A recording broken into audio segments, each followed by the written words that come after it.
Hello mga ka-viewers, samahan niyo ako. Ito yung banda na may sakyanan na itim. Diyan ang banda ang aming bahay. So ngayon mga ka-viewers, samahan niyo ako. Papunta tayo ng city o public market. Punta tayo magpalit ta og bulad o ginamos. So ayan, dito tayo dumaan. May shortcut. Siguro mga 3 to 4 minutes. Mayroon namang ibang daanan, kaya lang malayo at saka kailangan magsakay ng habal-habal. Yung habal-habal is papuntang pababa is 15 pesos.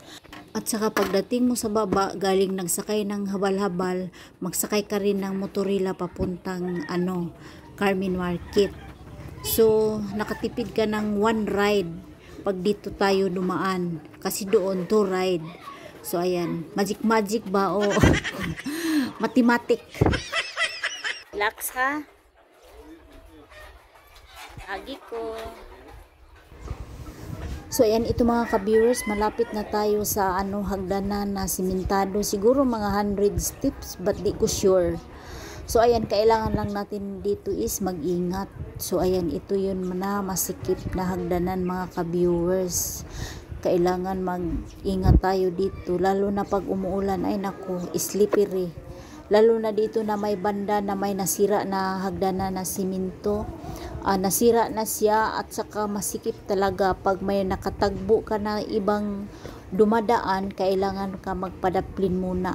Hindi kayo magtagbo dyan sa may sira. O ayan, ganyan. Baka mapunta ka sa kanal na mabaho. Yan dito mga ka-viewers. Yan, di ba? Nakita niyo? Nasira na talaga siya. Kanamurag kuan na siya ba? Use na kayo. Yan. Ilang step na lang siguro makarating na tayo sa may bandang highway. Doon tayo magsakay ng motorila papuntang public market. Ay mga ka-viewers, samantala is dito ako sa Cagayan de Oro, Carmen. Ayan, sa Sayas banda.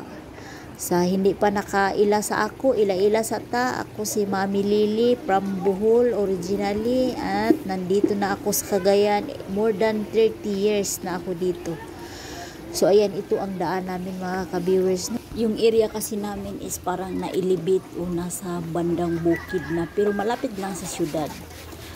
Ito nga nasa kami, nasa bukid banda. So, ayan ito mga ka-viewers. Malapit na tayo sa may sakayan ng motorila. Ayan, samahan nyo ako until matapos itong video. Kanang tulong-tulong ba?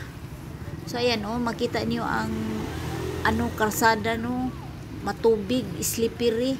Kahit na hindi pa umuulan, wala talagang katapusan ang tubig dito.